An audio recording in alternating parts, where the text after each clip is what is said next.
Hello friends, welcome to AHN. This is Amir Hussain. Let us talk about the recent visit of Chinese Foreign Minister to India, Pakistan and Afghanistan. This visit is seen as an important diplomatic movement by the three nations. The South Asian region, as you know, has recently gone into a conflicting situation where Pakistan and India, as two nuclear-armed nations, were at a standoff and were almost into a full-scale war, which was somehow avoided, but there was a conflict which has led to worsening diplomatic relations between two nations. There was also conflict between Pakistan and Afghanistan on western borders where there was a blame game of terrorism, interference, counterterrorism. There are many aspects that led to a full-scale conflict on the western borders as well. So in a nutshell, the South Asian region was in a very difficult situation, and now the region, which is potentially an economic a huge machine for the global economic integration, is under tremendous pressure, and there has been political violence which has led to the economic meltdown, political meltdown and the diplomatic failures. So what entails the Chinese government's recent move to engage in a regional dialogue, a strategic dialogue, which also includes Pakistan, India and Afghanistan as three key players in South Asian region? For Pakistan, interaction or engagement with China is not a new thing. They have the deeper relationship, they have a long-term 7 decades of good relationship, and there has been political and economic cooperation for a long period of time. So this visit for Pakistan, in a sense, is a much advanced level of interaction and the diplomatic discussions, which will of course unfold the new ways of investment in CPEC 2.0. In the first phase of CPEC, there was much optimism, hope, and it was seen as a game changer by Pakistan and China, and it has worked well in many ways. However, there was much to be desired which couldn't be materialized. In 2023, the CPEC progress was completely halted, and now there is much hope that in CPEC 2.0, or the second phase of CPEC, will bring much more opportunities and much hope as a game-changing proposition for Pakistan and China. So Chinese engagement in the region is not only about choosing one ally at the cost of the other. The new realities of the global politics have emerged as in a way to push China and India to engage in a broader and a multilateral dialogue on multiple issues. This is the first time the Chinese government is taking a very serious and a well thought out diplomatic outlook to engage India and to bring stability in South Asian region. So it is coming up with a regional approach, an approach which will engage Pakistan, India, and Afghanistan simultaneously as a process of building peace in the region for the economic integration of South Asian region.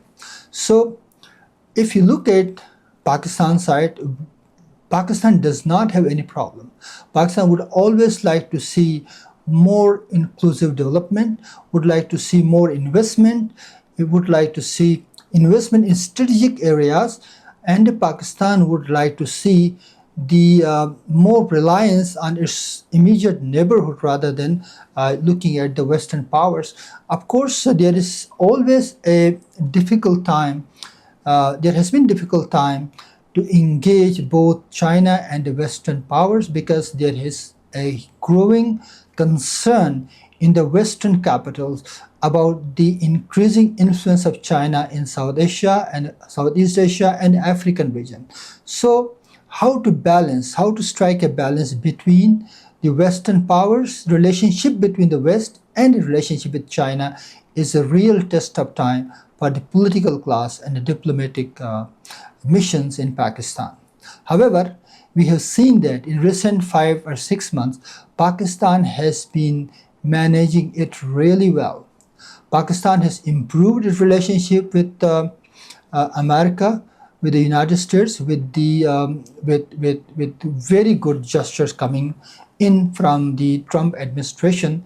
At the same time, Pakistan has been able to improve its relations and bringing more impetus to economic powerhouse, bringing more impetus to economic growth in integration with in interaction with Chinese. So I think this is another dimension that this balance has been well settled, but still there are challenges. For example, Pakistan is now relying more on Chinese equipments for its strategic purpose, for its defenses, and also it looks at China as a potential investor in its key economic sectors. On the other hand, Pakistan would also like to see the Western investment coming in. The Western support is required to create some sort of stability in the economy, which has gone down since last 4 to 5 years. Pakistan economy is not performing well. Pakistan needs a breathing space. Pakistan needs a fiscal space. Pakistan also needs to ensure that it creates a lot of potential economic sites for its young people, a youth bulge, which requires economic opportunities, which requires access to financial services, which requires, a very investment-friendly ecosystem within the country to start their own startups and businesses. So I think this is something where Pakistan has to look deeply into beyond large-scale, infrastructure project. We have to look into the strategic and a more subtle and a more soft economic approaches where we can build upon the local potential of the young people and engage them in the development process. So the trickle down of the macroeconomic stability will not come unless there is a policy to engage young people in the process. So CPEC 2.0 or the second phase of CPEC has this soft component built into it. There are economic zones, there are many capacity building programs, skill development programs, there are entrepreneurship programs. So I think these are important part and parcel and should be taken very seriously. There should be planning at the outset and trying to build a better future and potential for the young people. On the other side, what does this visit entail for India? India and Pakistan are two different entities in a way. From Chinese perspective, and China look at Pakistan as an advanced friend, a deep-rooted friend, but on the other side, India and China are trying to settle the territorial disputes. There is a huge potential to these two regional powers to come together, but there are many hurdles on the way. Number one, there has been a history of conflict and wars between China and India. So I think this is a realization that they should go for a dialogue for conflict resolution, a confidence building measures, and a de-escalation of conflict between two countries. So this is a different equilibrium. So from this side, China has shown willingness to settle and resolve those territorial conflicts and engaging with India. On the other side, we have seen that Afghanistan has been under tremendous pressure from the Western powers because of the Taliban regime, and the Taliban regime is seen as a brutal, tribal, and a conservative. Many other terminologies being used to define what Taliban stands for. So I think this is an important juncture. China would like to see an economic opportunity in Afghanistan, making Afghanistan part of the CPEC, and building better infrastructure, bringing it in as a part of economic integration, regional integration, which will diffuse the image of Taliban as a hardliner, but they will realize, come into a regional cooperation, and will try to surrender part of their tribal and hardline, political stance to ensure that the Afghan as a society, as a state, starts growing and providing opportunities for its people. Otherwise, there is a mounting pressure within Afghanistan against Taliban. If they fail to deliver, they fail to provide basic services to their people, there is going to be another conflict. So there is a realization that economic instrument is an important instrument to ensure stability as well. So I think this is another dimension, and we have seen that Pakistan, Afghanistan, and India, if these three nations come together, there will be a potential to create a global South bloc, because South Asia is one of the most potential region outside the Western capitals.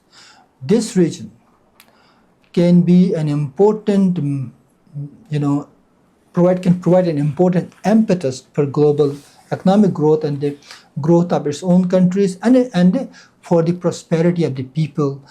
There are more than 2 billion people living here who need a good lifestyle, who need great quality of life, who need an engagement and better economic prospects, and who need a freedom of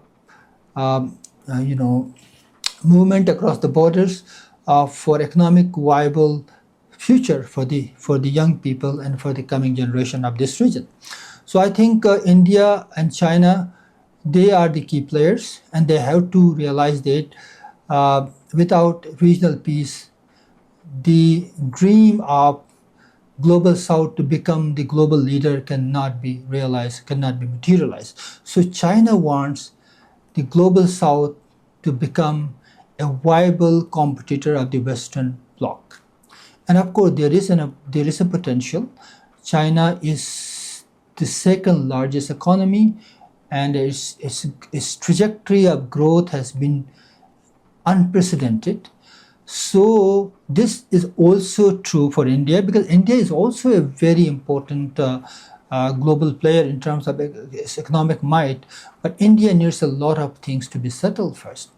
So India has a history of non-alignment in the Cold War period even. So there is a mounting pressure on Modi regime to counter the Chinese regional hegemony, to show itself as a player equal to China, and then maintain its independence as a sovereign global power.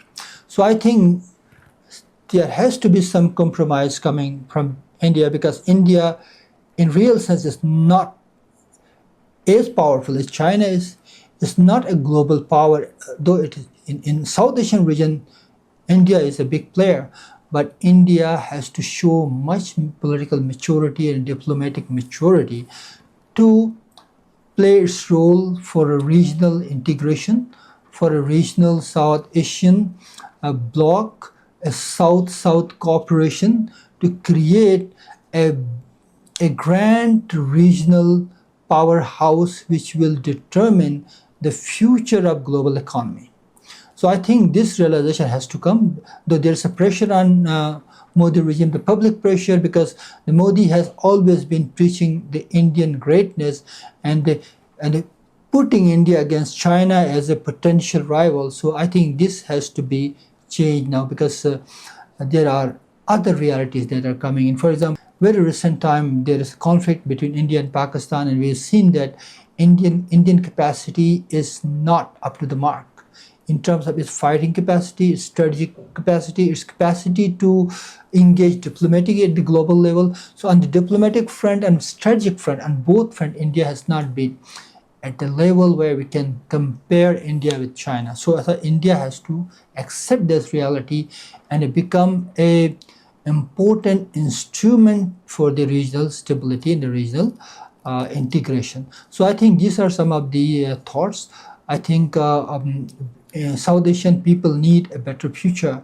They need a better environment to live. And of course, this is also important that these four nations, that is India, China, Afghanistan, and Pakistan, share common natural resources. There is an ecological catastrophe in the region. We have seen floods, we have seen disasters in the region. So we need a regional ecological diplomacy, a regional ecological framework to overcome the mounting threats of climate change and global warming. This threat is even bigger than a nuclear war.